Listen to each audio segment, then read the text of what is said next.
दिग्दर्शक आणि सर्वांचे लाडके अभिनेते रितेश भाऊ देशमुख यांचा ड्रीम प्रोजेक्ट राजा शिवाजी यांच्या विशेष शो साठी आपण सगळेजण इथे एकत्रित आलेलो आहोत. मला छत्रपती शिवाजी महाराज की धन्यवाद. आणि आता नितीन दादा 2 मिनिटं आपण बोला. छत्रपती शिवाजी महाराज की खाली हो. जय भवानी. हो नाही तुम्हाला ऐका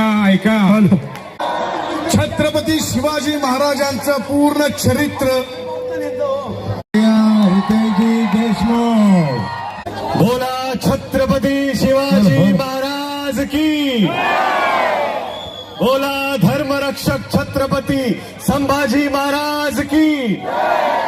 जय जिजाऊ. हर हर.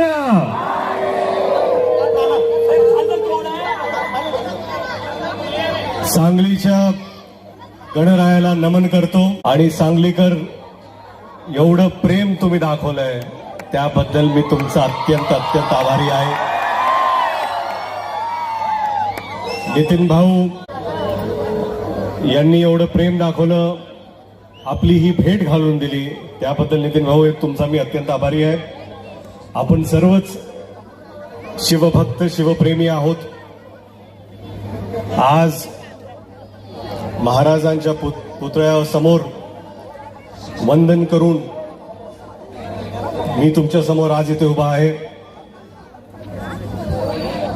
सगळ्यात प्रथम मला एवढं सांगायचं की ह्या गर्दीमध्ये बरीचशी लहान मुलं आहेत. कृपया पालकांनी त्यांची काळजी घ्यावी. आपल्या भगिनी आहेत, माता आहेत, त्यांनी पण स्वतःची काळजी घ्यावी. धक्काबुक्की जास्त होऊ नये याची काळजी दक्षता घ्यावी. खरं म्हणजे आपले आराध्य दैवत छत्रपती शिवाजी महाराजांच्या शौर्य गाथेवरती एक चित्रपट काढावा अशी माझी जिनिलिया आणि आमची जी कंपनी आहे मुंबई फिल्म कंपनी, ही 10 वर्षांची मेहनत, 10 वर्षांचं मानस आम्ही आमच्या हृदयात घेऊन चालत होतो. 2016ला आम्ही सुरुवात केली, परंतु काही कष्ट आले आणि त्यामुळे ते स्वप्न अपुरं राहिलं. 2019ला परत एकदा स्वप्न पाहिलं, कोविड आला, कोविडमुळे ते परत रखडलं. परंतु 2023 रोजी तेच स्वप्न घेऊन आम्ही पुढे गेलो आणि आज 1 मे 2026 रोजी हा चित्रपट सर्वत्र महाराष्ट्रभर, देशभर आणि जगभरात प्रदर्शित झालाय. हा तुमच्या सर्वांच्या आशीर्वादाने रेकॉर्ड ब्रेकिंग कामगिरी बॉक्स ऑफिसर करत आहे. त्याबद्दल तुम्हा सर्वांचे मी आभार मानतो. आज मला अत्यंत अभिमान वाटतो की माझ्या इंस्टाग्राम रीलवरती कॅनडा, ऑस्ट्रेलिया, न्यूझीलंड, मेक्सिको इथे असलेले आपले मराठी भाषिक भावंड भगिनी हे सगळे जाऊन आपल्या महाराजांचा चित्रपट पाहतायत, आपल्या महाराजांची कीर्ती पाहतायत आणि त्यांना अभिमान वाटतोय की मराठी चित्रपट आज सर्वत्र प्रदर्शित होतोय आणि आपल्या महाराजांचा जो इतिहास आहे ते पाहून ते भारावून जात आहेत आणि आम्हाला मेसेजेस पडतात. त्याबद्दल सुद्धा त्यांचा अत्यंत आभारी आहे. महाराजांची जी कीर्ती आहे, महाराजांकडून आपल्याला बरंच काही शिकण्यासारखं आहे. घोषणा तर आपण देऊच, परंतु सगळ्यात महत्व म्हणजे महाराज जे महाराजांबद्दल वाचतील, ऐकतील, पाहतील, आपण आपलं आयुष्य धन्य करू शकतो जर त्यांच्या काही गोष्टी जर आपण आपल्यात सामावून घेतल्या तर. फार गरजेचं आहे. मौल्यवान गोष्ट आहेत. महाराजांनी आपल्या सर्वांना स्वाभिमानाने जगायला शिकवलेलं आहे. ज्यांना लढता येत नाही त्यांच्यासाठी उभं राहणं हे आपल्याला महाराजांनी शिकवलेलं आहे. जिथे कुठे त्रास होत असेल तिथे आपण त्यांचा त्रास कसा कमी करू, ही सुद्धा शिकवण महाराजांचीच आहे. आपल्या कुठल्या भगिनींना कधी काही त्रास झाला तर त्यांना पण शिक्षा देणे कायदेशीर, हे सुद्धा आपल्याला महाराजांनी शिकवलेलं आहे. आयुष्यात मला जर विचारलं की, मला बऱ्याच पत्रकार मित्रांनी विचारलं की हा चित्रपट करत असताना महाराजांकडून तुम्ही काय शिकलात? मी बरंच काही शिकलो.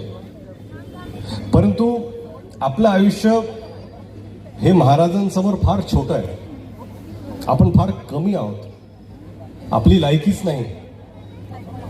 पण त्यांच्याबद्दल वाचताना मला हे लक्षात आलं की आयुष्य आपल्या समोर बऱ्याचशा अडचणी निर्माण करून देतं. आपल्या सगळ्यांच्या आयुष्यात काही चांगले क्षण असतीलच, पण काही अडचणीचा काळ पण येतो. त्या अडचणीच्या काळात आपण आपलं धैर्य, आपल्या जवळची लोक ही कशी जुळून घेता येतील त्याचा प्रयत्न करायचा. परिस्थिती समजून घ्यायची. कधी कधी आपल्याला वाटतं नाही आपण पाठीमाग नाही हटू शकत, ते बरोबरच आहे. पण महाराजांनी पण आपल्याला शिकवलंय, परिस्थिती समजून घ्या. 2 पाऊल पाठीमाग घ्यायचे असतील तर ते पण घ्या, कारण मोठी झेप घ्यायची असेल तर 2 पावलं मागे घ्यावीच लागतात. आयुष्यात जर मोठी झेप घ्यायची असेल तुम्हाला, आपण जेव्हा उडी मारतो, आपण अशी उडी मारत नाही, 2 पाऊल पाठीमागे घेतो आणि नंतर उडी मारतो. ही शिकवण सुद्धा आपल्याला छत्रपती शिवाजी महाराजांनी दिलेली आहे.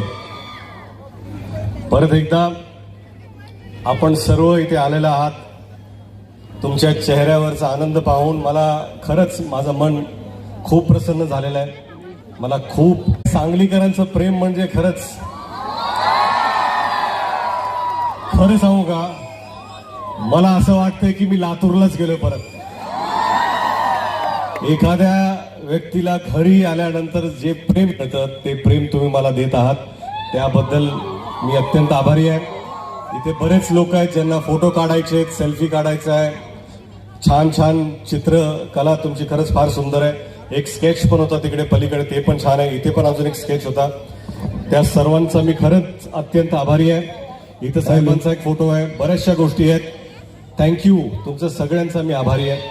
आणि आता श्री शिवा प्रतिष्ठान युवा हिंदुस्थानच्या वतीनं आणि समस्त सांगलीकरांच्या वतीनं खास सत्कार या ठिकाणी होतोय. महाराष्ट्राच्या राजकारणात एक असं नाव ज्यांनी आपल्या साधेपणानं, नेतृत्वानं लोकांची मनं जिंकली, ते म्हणजे आपले लाडके स्वर्गीय विलासरावजी देशमुख साहेब. लातूरच्या मातीतून उभे राहिलेले. मोठेपण पदाने नाही तर संस्काराने मिळतं. रितेश भाऊ इथे आले, आपल्या सर्वांची मनं त्यांनी जिंकली. विलासराव देशमुख यांचे हे संस्कार आपण म्हणू शकतो. या निमित्ताने रितेश भाऊंना मी प्रश्न काही विचारणार आहे. राजा शिवाजीच्या निमित्ताने रितेश भाऊ इथे आले, तुमच्या मनातला प्रश्न मी त्यांना विचारणार आहे. रितेश भाऊ, राजा शिवाजी साकारताना आणि यासोबत जी जबाबदारी तुमच्यावरती आली ती तुम्ही कशी पार पाडली? राजा शिवाजी यांच्याबद्दल आणि आपल्या या प्रोजेक्ट बद्दल, ड्रीम प्रोजेक्ट बद्दल काय सांगाल?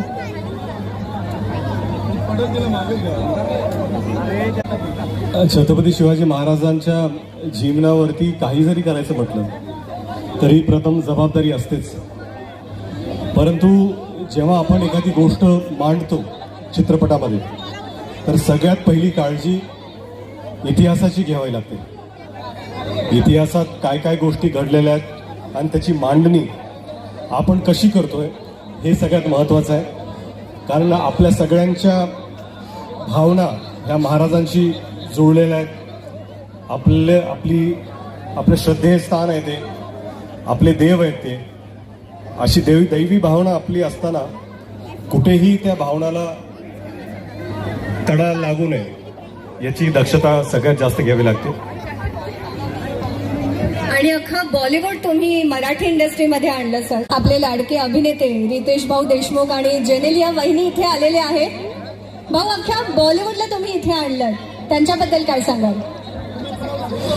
या चित्रपटात माझे जे काही मित्र होते, 23 वर्ष मी या इंडस्ट्रीमध्ये काम करतोय, आणि जी काही मैत्री, जे काही मित्र, मी म्हणालो की महाराजांवरती चित्रपट आहे, मराठीमध्ये चित्रपट करतोय, सगळेच हो म्हणाले. अभिषेक बच्चन हो म्हणाले, विद्या बालन हो म्हणाल्या, संजय दत्त हो म्हणाले, सलमान खान हो म्हणाले, फरदीन खान हो म्हणाले, महेश मांजरेकरजी हो म्हणाले. मला वाटतं की शिवाजी महाराजांचा विषय जेव्हा येतो, छत्रपती शिवाजी महाराजांचा, तेव्हा सगळेजण अतिशय आदराने, आपुलकीने, श्रद्धेने म्हणतात आणि कुठेतरी आपल्या परीने काहीतरी होऊ शकतं याचा त्यांनी विचार केला. ह्या चित्रपटाची जी निर्मिती आहे ती जिनिल्याशिवाय होऊ शकली नसते. कारण कसं असतं की आपला आधारस्तंभ असतो आणि माझ्या आयुष्यातला सगळ्यात मोठा आधारस्तंभ ही ह्या जिनिल्या आहेत आणि त्यांनी ही निर्मिती करत असताना मला खरंच खूप खूप फायदा झाला. कारण बऱ्याचशा गोष्टीचा विचार मला करावा लागला नाही आणि त्यांच्यामुळेच हा चित्रपट होऊ शकला. या